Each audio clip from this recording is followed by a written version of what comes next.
All right, so we are now changing moments to a roundtable. Let me see. I do have Mr. José with us. Thank you. We would like to invite some other people if you want to join. João, raise your hand if you want to join our roundtable. Yes, impromptus. João Neto. I guess he left. Okay, he want to join. I will make you spotlight presenter. Lower your hand, João. Just unmute yourself. João Neto, welcome.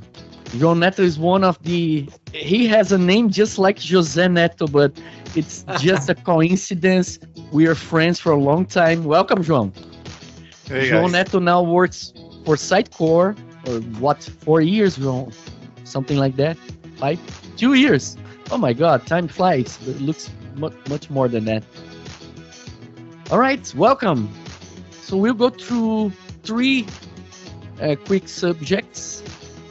And the first will be, let's try to be gentle.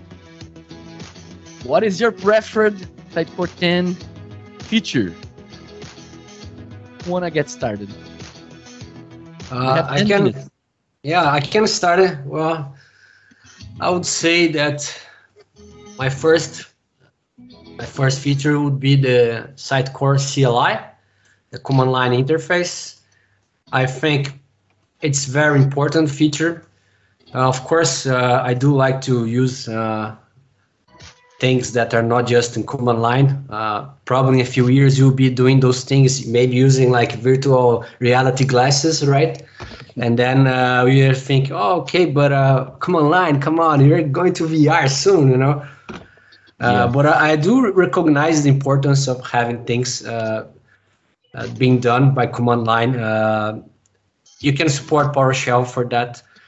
You will be using PowerShell for that. So for deployments, this kind of thing, it is important. But there is a visual graphic user. Yes, yes, you can do. Right?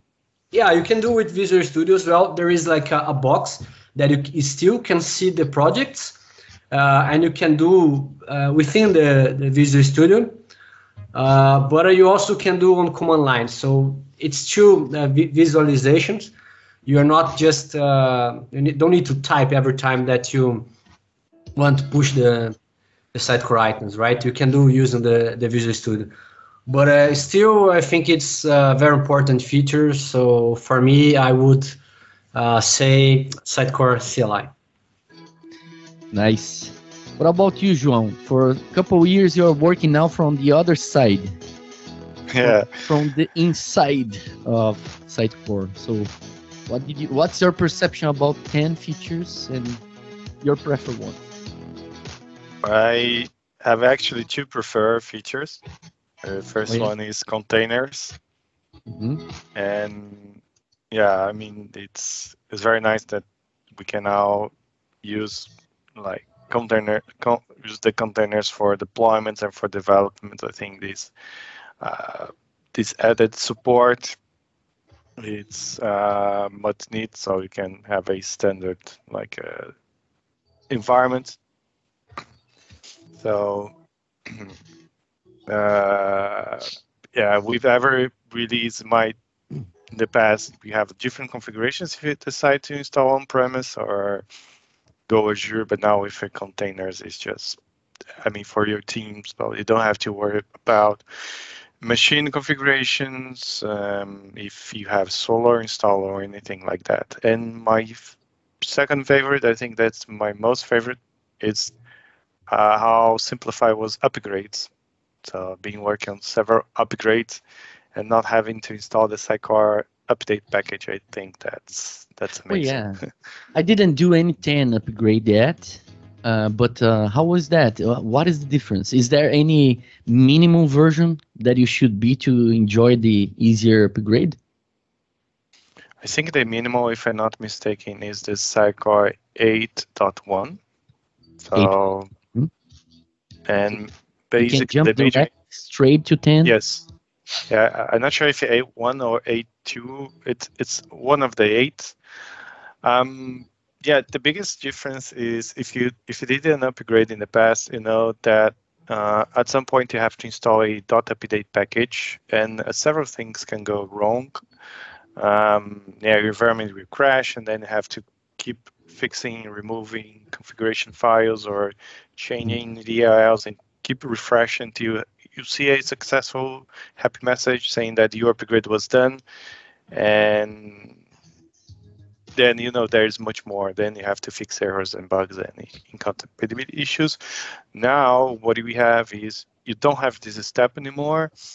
You basically run a couple of SQL scripts just like you did, and then you switch your upgrade instance to you switch your database to a fresh installation of Sitecore 10. So we install a clean Sitecore 10, and then point into your database that were upgraded by the scripts. Oh, really? That's cool. So when you do that, what happens if you're transferring that to out of the box a vanilla Sitecore instance? Yes. What happens to your solution? Because you have to upgrade the solution and deploy again. Oh yes, that's the first. That's something you have to do. Yeah, you have to upgrade beforehand, so you have to change the target framework and all those things, update the assemblies. But then the nice thing is it's gonna be probably compatible with a few exceptions, maybe some pipelines that no longer exist. Mm-hmm. And yeah, everything now is made by the SQL scripts, and also you have some CLI tools that do some cleanups. So have ones that run up against the core master databases. So yeah. Sorry, João. Sorry, we are short in time. Only 5 minutes to go. Let's jump to the second topic. Sitecore Composable DXP. I was supposed to play a video from myself, but because we are short in time, I'm not gonna do that. And I thought it was too much of self-promotion, so why should I do that? I'm just the host, right? So, Composable DXP on Sitecore. It was announced in the last symposium as a very important step, and looks like Sitecore is greatly going into that direction as a response to marketing needs, right? The marketing is going to that direction, and Sitecore has to do that. Comments. Who wants to get started on that? I can say some words. Well, I think it is the direction that we are seeing. We saw the Content Hub a while ago being introduced. So the media library, but simple media library, become like a separate tool, right?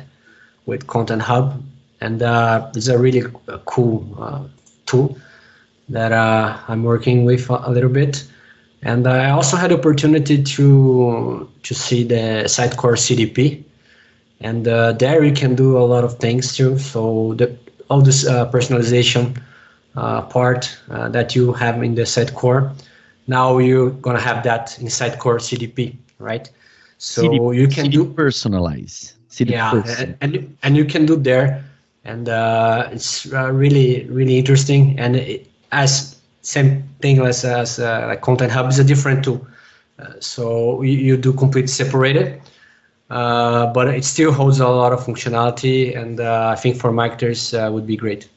Yeah, my perception is there's a lot different, a lot of new things to learn when we move to that composable DXP, because if some companies can purchase the whole bunch of features from Sitecore's Composable DXP, some others might choose to just pick some things from Sitecore. For instance, some companies might keep their CMS but implement personalization is using personalize, right? So we as partners and Sitecore employees as João, we will start, in my view, probably start to tackling with multiple technologies that we didn't before because we were working on the same stack, but now we have to integrate with these things, which is the beauty of this composable strategy. João, how is that reverberating internally where you work? Yeah, I don't have any insights on the product since that's not the department, and yeah. But from what we can see and what I have the same view as you guys have. I think it's the way to go. I agree pretty much with José Neto with the content hub. That's actually what I am engaging actually more and learning about this product, and that will be working in the future. But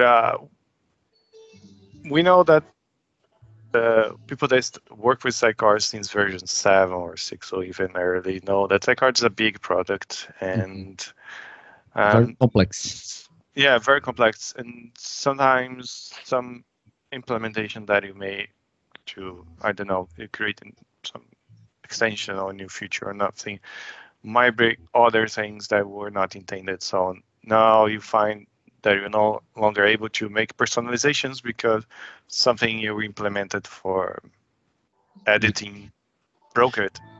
So I think being composable, being abstracted, I think makes much more sense than you have to jump through this one. Future of Sitecore XP.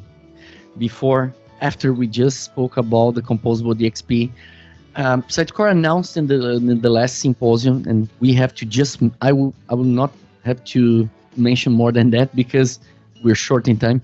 But they announced that XM in the cloud will be the future of XP, right? So they will be Sitecore will be encouraging clients to migrate if they want to keep the CMS, Sitecore CMS, to migrate from XPs to XM, and probably using CMS, CDP personalized in place of XDB. I believe this is a move that makes a lot of sense in the multiple upgrades that I've been through. You know, I've seen multiple times that XDB is a big problem for upgrades. You know, that's where I start thinking that XDB is not supposed to be in the platform as part of the monolith since the beginning, and external services makes more sense. Okay, thank you all. Thanks, João. Great to see you here. Thanks, José Neto.